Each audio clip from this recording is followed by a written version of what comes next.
Marshall and Sagar here. Welcome back to the Realignment. This is a little different. I just did a pause because normally that is where we transition to our intro music, but we had a bit of a technical difficulty with today's show. So we're going to switch things up a bit and record a bit longer of an intro to cover everything that we're talking about, especially this episode. The guest today is Peter Bergen. He is a vice president at New America and a professor at Arizona State University. Before that, though, he was one of the most extensive reporters on the life, work, and careers, putting it lightly, of Osama bin Laden. You all know that we've done this long series on the war on terror and American foreign policy. There's definitely a part of the audience, despite traffic being at record highs, who's kind of wondering, when are they going to pivot back to the normal populist politics stuff? What Sagar and I wanted to talk about for a quick second is why we just feel this series, which started with General Bolger, went to Amy Chua on tribalism, then Elbridge Colby with US and China, and now to this conversation on the war on terror. It's really meant a lot to us, and we think it's really important to watch these episodes in sequence before we pivot out to our more politically focused episodes.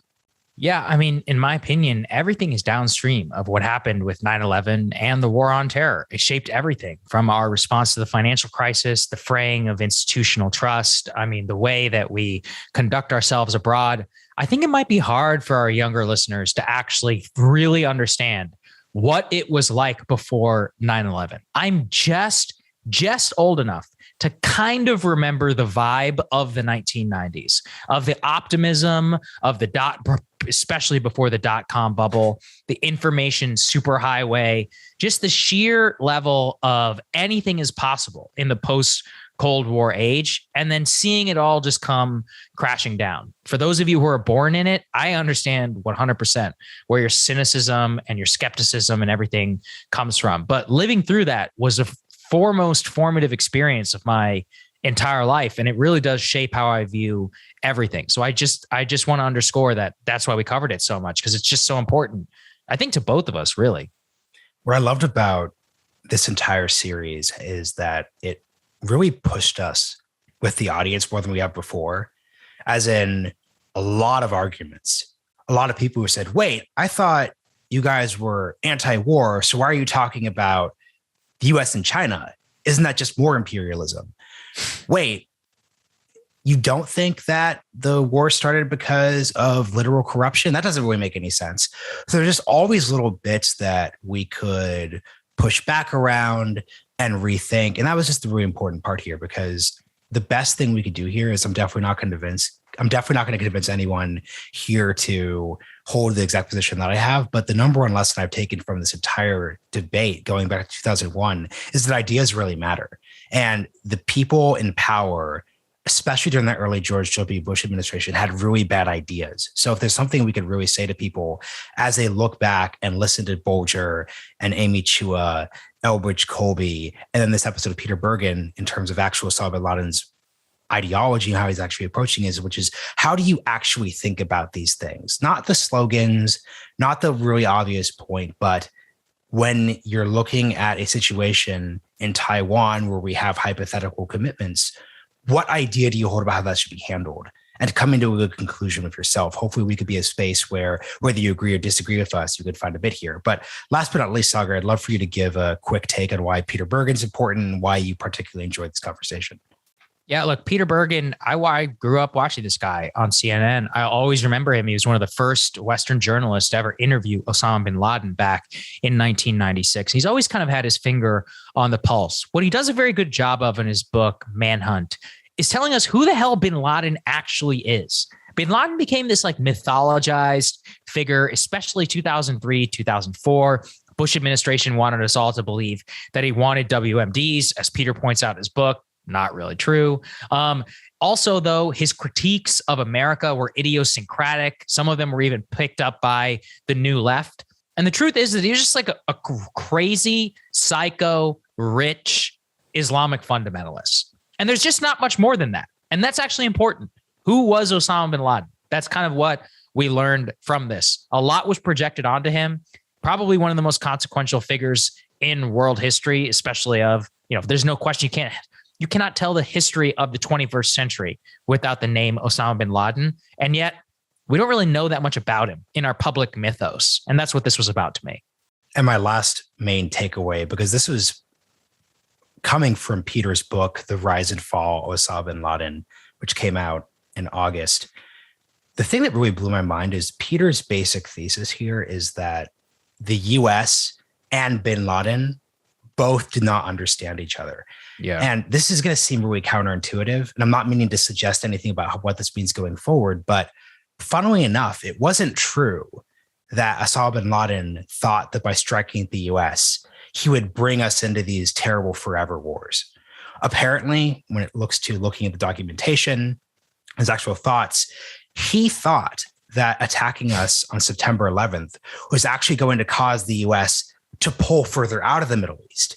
He looked at what happened in Mogadishu and Somalia, which is Black Hawk Down, for those of you who don't know the context, in 1993, when the incident and the actual battle led the US to pull out of the country. He looked at bombings in Yemen, leading to the same result. And he thought, if he wanted to achieve his number one goal of getting the US out of Saudi Arabia, launching a strike would cause the US to back down. He provoked entirely the opposite response. So that's not to say that the response we took was the right one. That's not to say that by withdrawing from Afghanistan and drawing down our presence in the Middle East, we're giving the terrorists what they want, quote unquote. That's exactly the type of bad rhetoric we're looking to avoid here. It's just to say that if we look back at history, there's this consistent lack of understanding. And I don't mean lack of understanding in the hippy dippy sense, but literally, so we're not talking empathy. Literally, Osama bin Laden did not understand the US, and he thought he did. And it led to really disastrous consequences.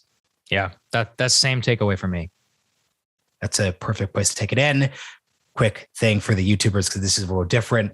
We have a Substack. You should go check it out. We also have a bookshop, which is located in our show notes. And of course, we don't usually thank them on this channel, but a huge thank you to Lincoln Network. That is network of an N. Not project. Not project. Let's get into the episode. Hope you enjoy it.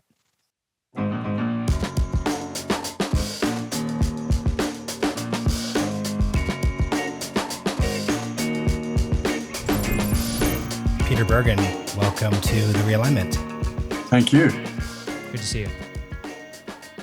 We've been spending the last few weeks looking at the history of the war on terror, 20th anniversary of 9/11, discussing the future of U.S. foreign policy through the lens of competition with China and Russia. As we're nearing the end of this series, though, it's really important to take a step back and look at this entire 20-year discussion through the lens of the war on terror specifically and through Osama bin Laden himself. So, Peter, it's really great to speak with you about him because you've recently written, among most of your writing around Osama bin Laden, a book about his specific rise and fall.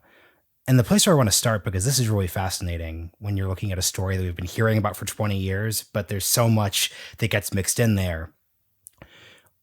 Osama bin Laden did not expect the U.S. to behave the way it did immediately after 9/11.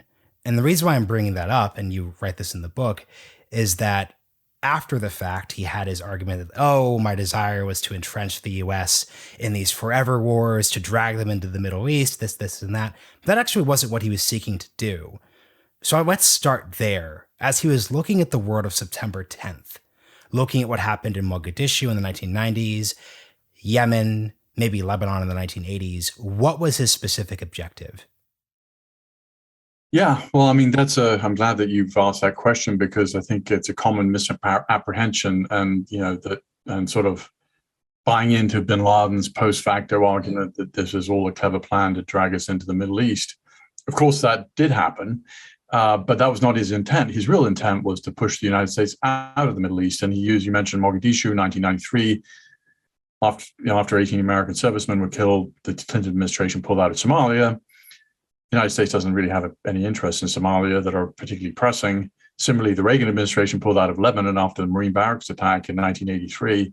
241 American, mostly Marines, were killed. The United States doesn't have super pressing interests in Lebanon. So he kind of misinterpreted all that, but he paid a lot of attention to both of these pullouts. And that was the model he wanted to use on 9/11. He thought apply enough military pressure to the United States, it's going to change its foreign policy in the Middle East, pull out, and then its client regimes, particularly the Saudis, will fall without American support. Peter, what exactly, one of the things that you write in the book is that America did not understand bin Laden and bin Laden did not understand America. What did we not understand about America? Or what did America not understand about bin Laden? Just for a lot of our audience, some of them were not even born on 9/11. And, both Marshall and I were children. Yeah. And that's one of the reasons I wrote the book.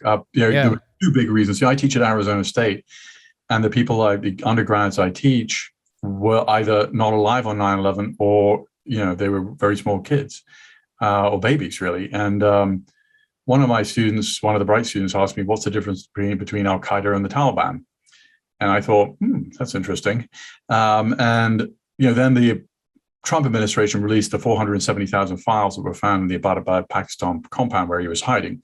So that was the final, they've been released in dribs and drabs by the Obama administration. So there was a lot more primary materials to look at. But one of our big mistake, I think, in terms of a misunderstanding bin Laden, when I say a lot of Americans and the Bush administration in particular, was to project on him all sorts of things that he wasn't really interested in. So the narrative after 9/11, we were attacked because of our freedoms. In fact, bin Laden replied to that rather directly. Right. He said, if I was concerned about freedom, why didn't I attack Sweden?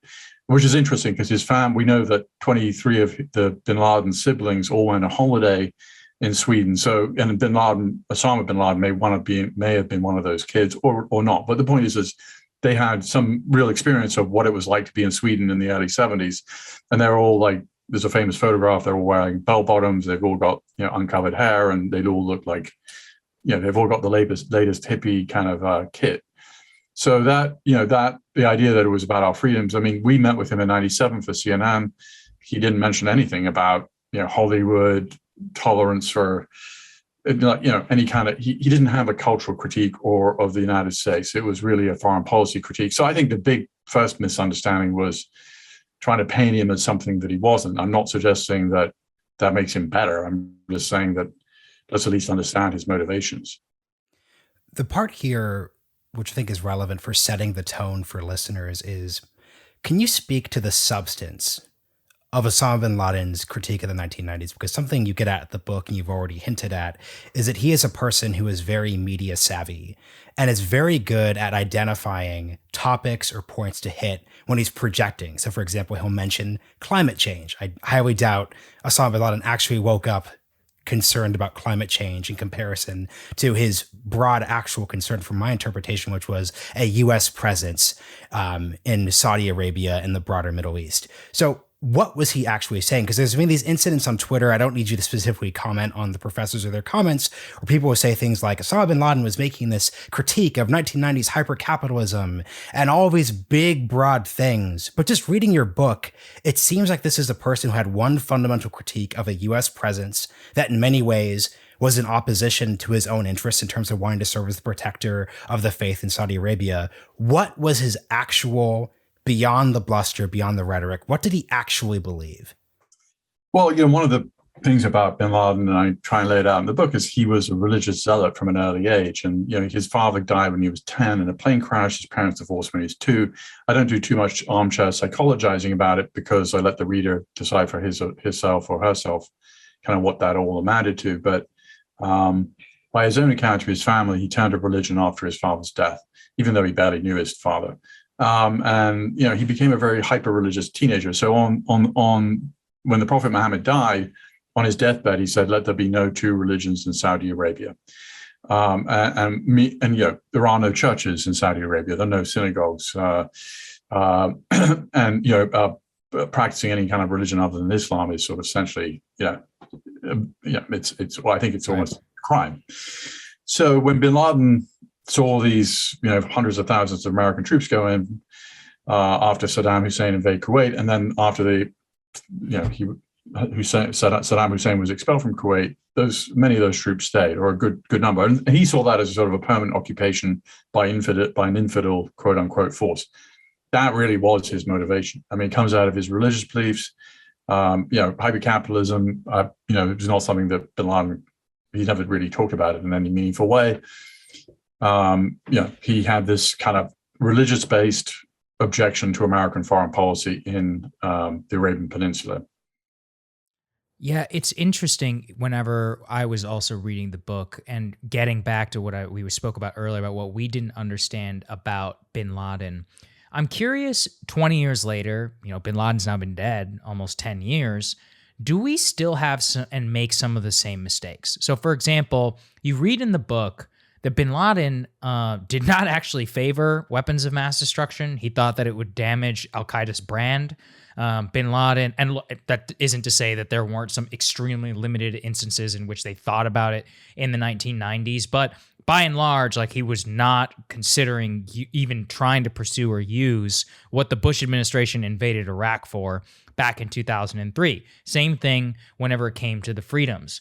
Do we still have some of the same biases within the government, in the media, as analysts 20 years later, when we look at any sort of jihadist terrorism or violence? What are we getting wrong today in the same way that we were getting wrong in September 12th, 2001? In intelligence, there's a kind of classic failure, which is called mirror imaging, which is kind of the belief that everybody thinks like we do. That just isn't true. And I would say we've done some classic mirror imaging about the Taliban. I think that's going to decline based on that actual behavior. But there's been a huge amount of discussion of all the leverage we have over them, the Taliban 2.0, and surely they need all the money that we have in Afghan reserves in American banks, and surely they need international recognition and blah, blah, blah. And of course, they like international recognition. They'd love for $9.4 billion in reserves that are held in our banks that are of Afghan funds. But they don't really, we just have seen their new cabinet, and it's kind of striking. It's basically almost entirely Pashtun, their ethnic minority that the Taliban comes from. Of course, there are no women. There are two leaders. One leader of Al-Qaeda is a Taliban cabinet member, the Minister of Interior, Siraj Haqqani, who's described as leader of Al-Qaeda by the UN. So what were we getting wrong about the Taliban? There was just years of wishful thinking about these guys. And the whole predicate of the peace negotiations the Trump administration entered into, and then that were sort of, kind of agreed to by the Biden administration, is that the Taliban would have kind of separate itself from Al-Qaeda. That didn't happen. That they would have real peace negotiations with the elected Afghan government. That didn't happen. And that somehow they'd be this new and improved Taliban. I was always very skeptical about that. Unfortunately, it turns out to be correct, that they are just the same. They might fiddle around the edges with some differences. For instance, when I was in Taliban-controlled Afghanistan before 9/11, television was banned and there was no internet because there was no phone service. There was nothing.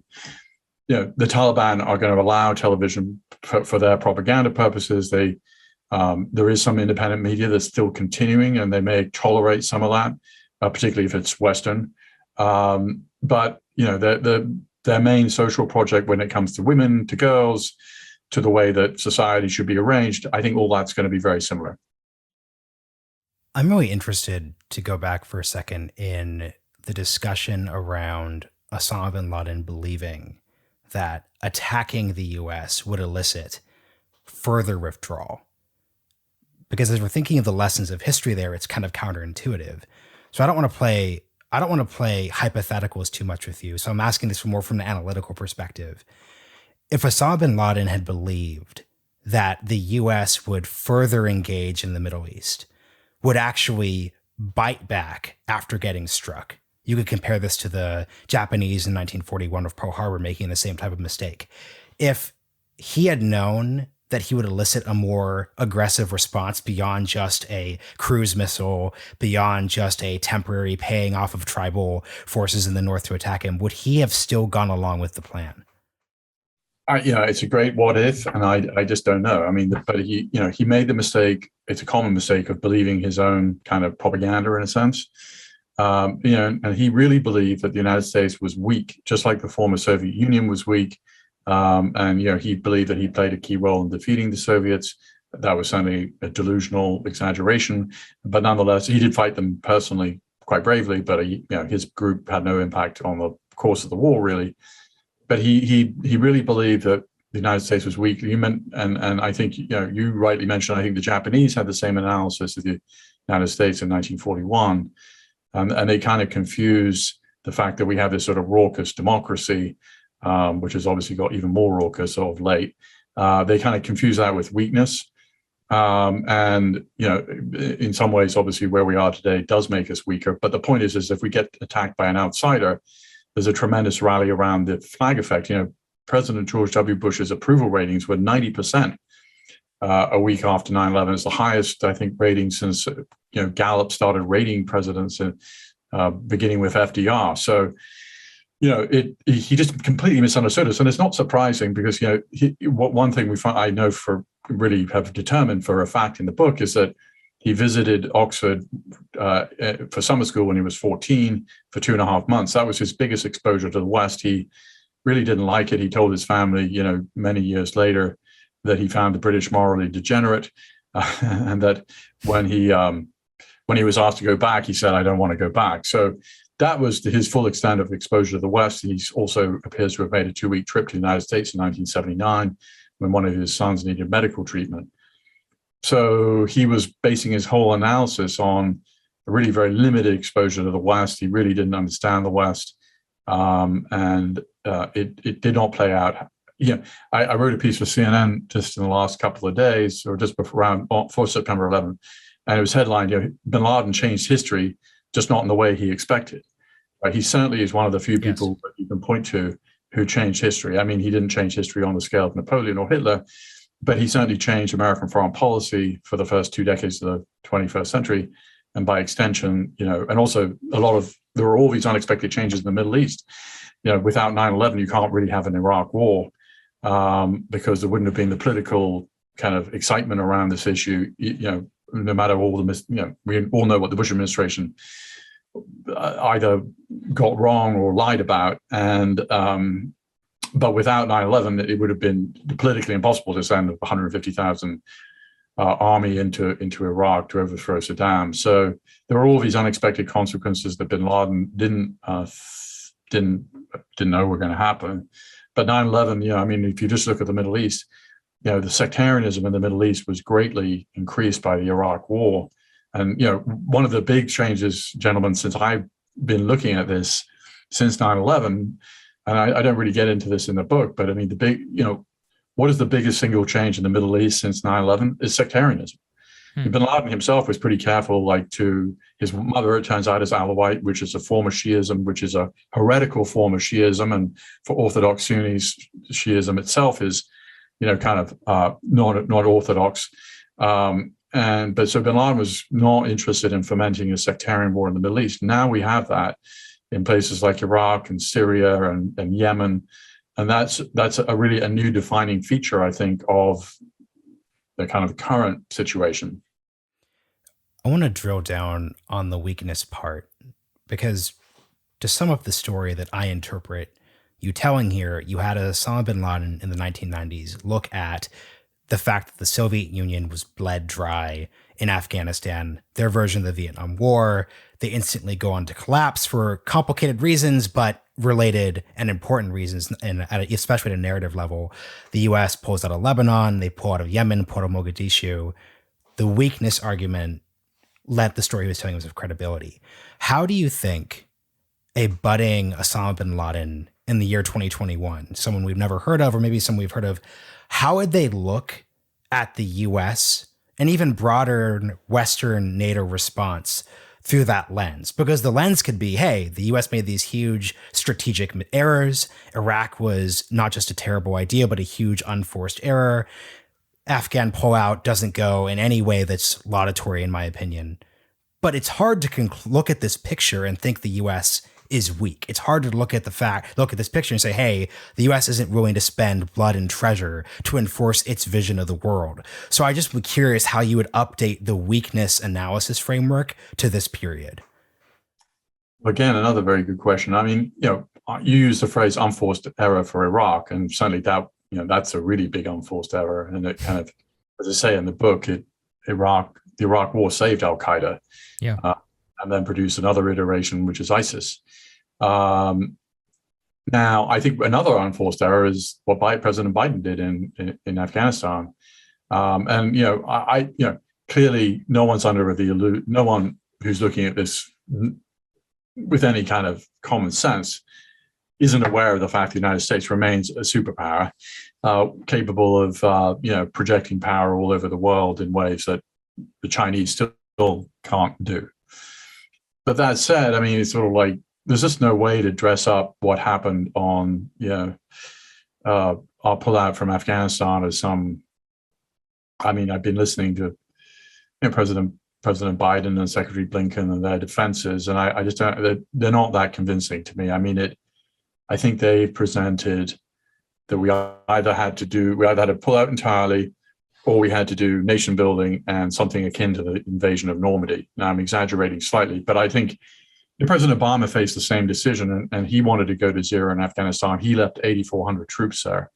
And whether the number is 8,400 or 5,000, bear in mind that we had 7,000 allied troops from NATO that also had to pull out, and then 16,000 contractors, 6,000 of them American contractors. They were keeping the Afghan Air Force, up in the air.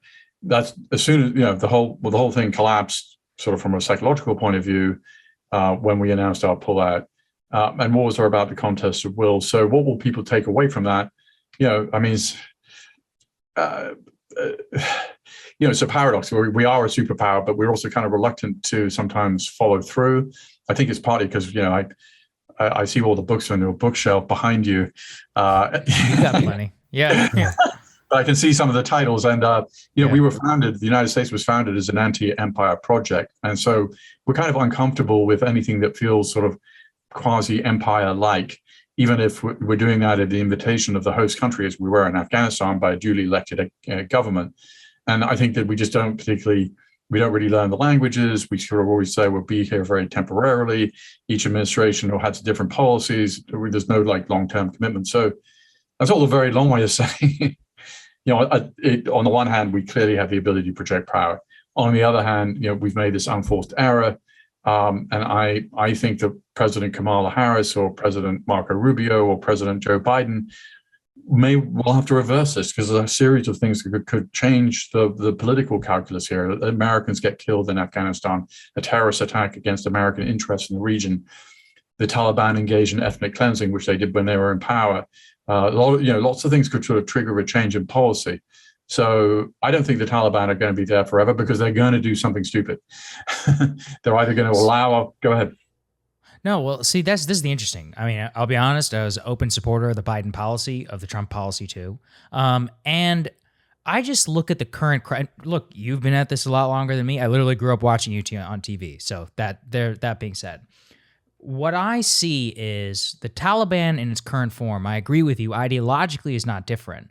But also, wouldn't they be the biggest idiots on the planet in order to allow another Al-Qaeda 9/11 based plot? Which, as you write in your book, it's not like Mullah Omar and the Taliban and all these people were big supporters of bin Laden. They thought he was a pain in the ass. They saw Al-Qaeda as this kind of like clownish project, but also like Pashtunwali guest code requires them to give him, safe haven. Like, would they really allow that in order to happen? Like, I've lived in Qatar. I've lived around Wahhabist Muslims. Yeah. Like, they're also rational beings. So I'm just like, I have a very hard time believing they would allow that to happen again. But they did before. They didn't expel bin Laden after the embassy attacks in Africa, which killed 212. Right. Many Muslim civilians, because Kenya and Tanzania have large minority Muslim populations, and we had the new spokesman of the Taliban, who is now in the cabinet, publicly said just 2 weeks ago that there's no evidence bin Laden was involved in 9/11. So it's like, I mean, it's just like that's what they said 20 years ago. And then you've got Siraj Haqqani, who's the Minister of the Interior, who is described by the United Nations, not by me, as a leader of Al-Qaeda on the Leadership Council of Al-Qaeda. So, I think another case of mirror imaging is the assumption that everybody is going to behave rationally. I think history suggests that is not true. I'm a student of history, and I have a kind of rather tragic view of like what actually happens. People do dumb things all the time. They make mistakes.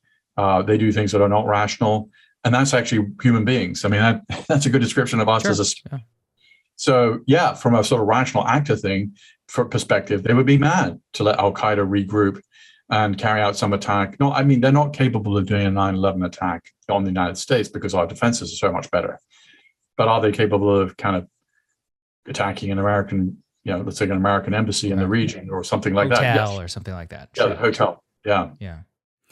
I was really interested in, first person isn't the right way to describe your writing style, but you really brought in Osama bin Laden's writing and correspondence on how devastating the drone policy was, especially post 2008. And we don't really talk about drones in our public discourse as much, but I just remember as someone who was in college during the Obama era, there was a large amount of discussion on whether the drone strike policy was inhumane, civilian casualties, these broader points. But it's hard to look at what happened during that post-2008 period and not conclude we seem to have found a way around the dilemma of a broad boots on the ground engagement in the country, which is that we can use these technologies to effectively deny any freedom of movement or of action to any terrorist groups in those sorts of regions. How do you think, agree with my assessment, but also how does that play into how we're thinking of the terrorism question moving forward? I mean, I'm totally in agreement with you. I mean, and the person who's also in agreement with you is Osama bin Laden, because we know from the documents that I used in the book. I mean, he was extremely concerned about the drone program. It was killing every number 3 in Al-Qaeda, many leaders of Al-Qaeda. He was so concerned about it that he was planning to move the group out of the tribal regions on the Afghan-Pakistan border where all the drone strikes were being concentrated. He was telling his family to only move on cloudy days if they were in the tribal regions in Pakistan, only to meet in tunnels. So, I mean, the best witness for the effectiveness of the drone program has bin Laden himself. So, yeah, and presidents as different as President George W. Bush, President Barack Obama, who was really the drone president. I mean, you mentioned you were in college, and this, there were 122 drone strikes in Pakistan in 2010, ordered by President Obama. It's the largest number of drone strikes in Pakistan. So, I mean, there were definitely, there were a lot of Pakistanis who were angry about it, not just on the issue of civilian casualties, which over time really dropped off, but the infringement of national sovereignty is a big issue, and a very, if there was a, do the thought experiment where there was a group of Mexican drug cartel in Texas, and Mexico was launching drone strikes that were very effective in taking out this cartel, but also were infringing Texan sovereignty. I mean, people would be pissed off, and that's really what happened here. But be that as it may, Presidents George W. Bush, President Barack Obama, President Trump, and President Biden has also authorized some strikes, but in Afghanistan against ISIS-K, as you know, and then also in Somalia. He's largely stopped the program, but he hasn't stopped it entirely. So there's a lot of bipartisan consensus around the program for the reason you suggest, which is no boots on the ground. The civilian casualty rate has really gone down, a fair amount over time, and they're effective.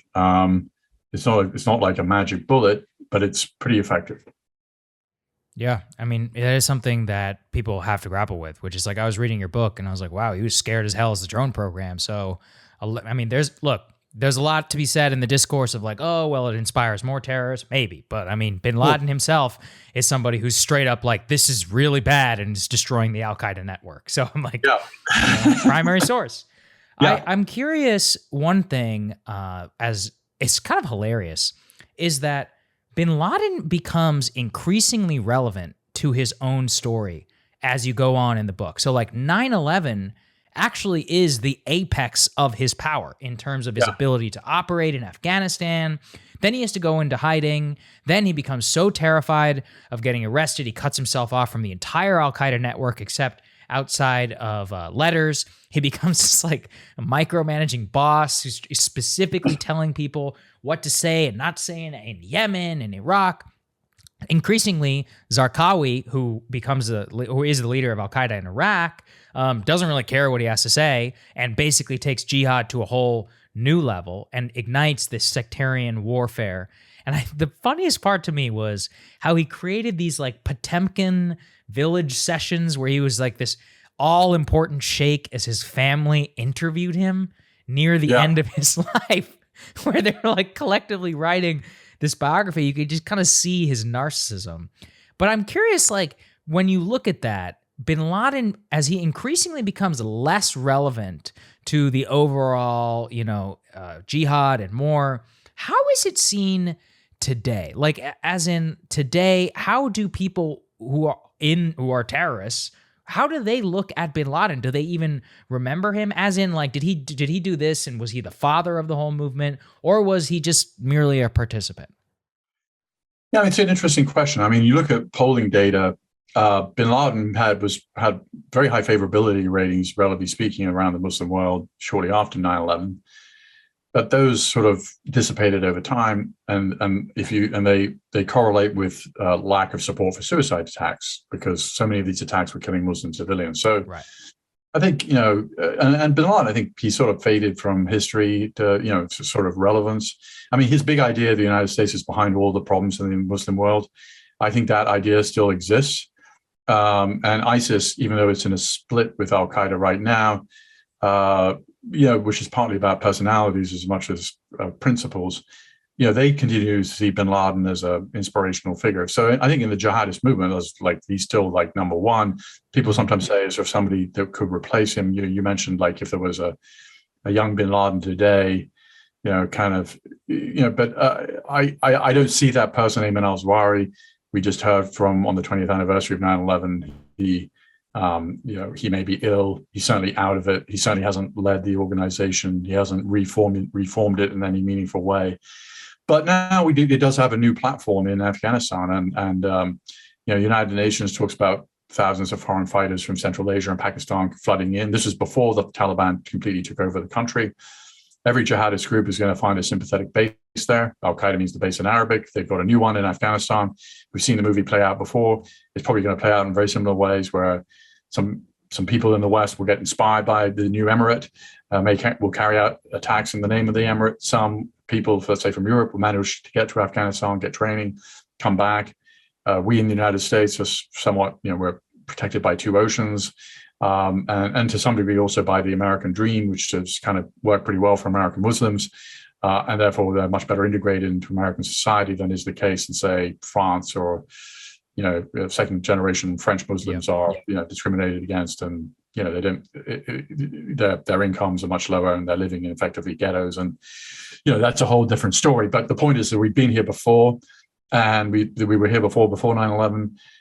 We were here in summer of 2014 in Iraq when ISIS took over much of it, Iraq and Syria. And I don't see why there would be a significant difference this time around. The real question then for me is, what does this current state of affairs effectively mean for the broader set of ideas that Osama was advancing, in the sense that the critical case is Muslims, we need to strike back. We've alluded to this, but the U.S. is weak. You could get a knockout blow. But that event doesn't really happen.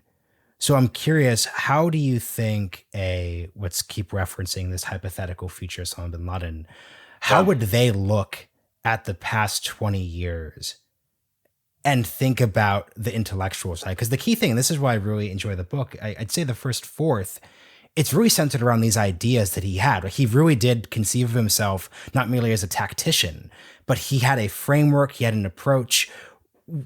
What do we know from maybe captured documents or public statements? What is the current intellectual framework that an Al-Qaeda aligned person would hold right now, looking at this wreckage? Well, I mean, in their minds, let's say looking at the broader jihadi movement, they've now had three great victories. One is pushing the Soviets out of Afghanistan. Two is 9/11. Three is pushing the Americans out of Afghanistan. And, obviously, as, we're talking about a movement. I don't know what the exact number is, but let's throw out a number of 200,000 people who basically share this ideology and may have some kind of training all around the world. it's a tiny percentage of the number of Muslims in the world, but it's nonetheless not insignificant figure when you look at it. And so I think their narrative, which is not shared by 99.9% of Muslims, is violence against the United States is a good thing. The United States is responsible for the ills of the Muslim world. Let's throw in the Shia as a problem too, because the Taliban and ISIS tend to want to attack Shia targets in Afghanistan. And we've seen, I mentioned earlier, this kind of rise of sectarianism, which has become much more profound. So the new Bin Laden would be, very anti-Shia, and he also would be, still anti-American. Maybe he'd be less focused on the idea of attacking the United States itself, and maybe he'd be more focused on trying to overthrow the government of, let's say, Somalia or Yemen, or pick your country with a weak or failing state. And that, I'm not saying this is a coherent ideology. I'm just saying this is the ideology they have. Mm-hmm. So we want to pivot to your most recent book, because the question of how the war on terror and all the ideas we're talking about actually influence the U.S. military, especially at the general level, is important. But the last question I'll ask you, and you alluded to this at the end of the book, you referenced Leon Czolgosz, who was the, I think, Polish immigrant who assassinated President McKinley in the name of anarchism at the end of the 19th century. And the reason why that resonated is you're referencing it in the context of there are these moments where something really means something. The death of McKinley, the elevation of Theodore Roosevelt, that all is deeply important. Anarchism, huge deal. All sorts of domestic terrorism, all sorts of bombings, deaths, et cetera, et cetera. Yet no one remembers Leon Czolgosz. No one thinks of anarchism beyond at a literally joking level. So can you just expand on what you were alluding to between the tie between Leon Czolgosz and the 19th to 20th century transition, and then maybe even Osama bin Laden, Al-Qaeda, and whether a century from now people are going to be podcasting making essentially the same point? That's just what I'm getting at. And the last thing, because Hitler still matters. Like whenever we will always talk about World War II in the context of Hitler. Yeah. We don't do the same with Czolgosz, and maybe not with bin Laden. Well, I think, So I didn't even know who Czolgosz was. I didn't know McKinley was assassinated. So that your point is well taken. Basically, I kind of paraphrased David Rappaport, who's a political scientist at UCLA, who talked about these, the four waves of terrorism: anarchism, anti-colonial, Marxist, and religious. And we're in the religious wave. This has gone on the longest. It's going to be the hardest to stop because, the Soviet Union can go out of business. So the Marxist terrorist groups kind of faded around the same time. The anti-colonial groups actually basically got the British out of Palestine. They changed to kind of British rule in Northern Ireland.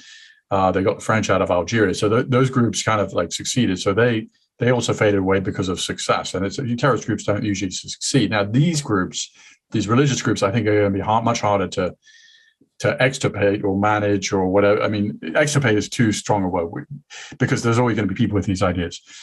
But, to manage as an issue. And I think, they just got a new lease of life with the Taliban-controlled Afghanistan, this very hardline government that includes essentially a leader of Al-Qaeda. And so I think that this will go on. It won't be like a Trivial Pursuit question like the who killed President McKinley in 1901. And it obviously won't be Adolf Hitler, who, as a result of, tens of millions of people died in Europe. And, Western civilization was at stake. So, will it be closer to the President McKinley assassin? Yeah, probably. And I end the book with Gina Bennett, who was the first American official to, she asked sort of she was talking about a version of the same question, which is Gina Bennett was the first person to write a warning about bin Laden back in 93, and she's still at the CIA today. And one of the junior analysts was tremendously excited when bin Laden was killed. And she said, "Do you know who the Baader-Meinhof gang is?" And the junior analyst said, "I don't." Now, back in the 1970s, Baader-Meinhof was almost a household name because they were killing very prominent German businessmen and politicians, and they were a big deal, and they are trivial pursuit questions. So I think I think it's the right question. I think it's the right question to ask, but I don't think Bin Laden's ever going to be a trivial issue. Gina says, the worst day for these guys are Bin Laden, Al-Qaeda is when somebody at the counterterrorism center at CIA doesn't even know who Bin Laden is. I think that's a long way off. But if maybe a century from now, Marshall, it will be it will be seen as sort of, like a minor blip in the bigger scheme of things. But it's hard for me, right? I lived through 9/11. I was, I was an adult, and that was a big event in American, the psyche of the United States, because we'd taken a long holiday from history in the 90s, right? I mean, we'd won the Cold War. We had this huge stock market run up. At Bill Clinton was, presided over it was the most prosperous moment in American history up to that point. And then you had this attack, and so that brought us back into history, and a lot of history was created as a result. So I think it's hard to imagine a situation where Bin Laden's going to be a trivial pursuit question even a century from now. I said we were going to move on, but I have to do a quick follow-up to that, because we have actually a decent, more left-leaning audience who are screaming into their phones for someone to ask this question. You said the withdrawal from Afghanistan, which I frankly oppose, to say my own biases, actually could have given a new lease on life to broader jihadist terrorism. But can it be argued that continued presence in the country actually gave force and gave meaning to jihadist terrorism, in the sense that if you look at what Osama bin Laden is claiming in the 1990s, he's claiming U.S. is where it shouldn't be. It's invading Muslim countries. Therefore, can you just square those circles? Because that's the part that's difficult. We were there at the invitation of the Afghan government, the elected Afghan government. The Taliban hasn't been elected to dog catcher, as far as I know. They've never engaged in any. So, as flawed as the Afghan elections were, they were real elections, particularly in Afghan. I mean, the first election that I witnessed in 2004, there was a 70% turnout. There hasn't been a 70% turnout in an American election since, I think, 1900. So there was a lot of excitement around this. And I mean, look, there was all sorts of problems. But the point is, it's not like we were occupying Afghanistan. We were there at the invitation of the Afghan government. And we had a 3,500 troop presence, in Afghanistan. We have a 25,000 troop presence in South Korea. We're at the invitation of the South Korean government as well. And so, who suffered the most from jihadist terrorism? The Afghans. I mean, 66,000 of their soldiers died fighting the Taliban. There's been a narrative they didn't fight. Well, they didn't fight when they knew the war was lost. And they've had 43 years of war, and they all want to keep their heads on their bodies. And so it's not that they were weak or bad people. They saw which way things were going, and they surrendered because they wanted to live. And this is like no country's had a Soviet occupation, a communist government, the civil war, the Taliban, and the American invasion, and then this Afghan government. This is kind of like an Afghan my age. I'm 58. Would have been 15 at the beginning of the civil war. People want to survive, and there's nothing wrong with that. And they know anybody my age also know what the Taliban are capable of, and they're going to impose a theocratic law and order regime that is going to be pretty unpleasant.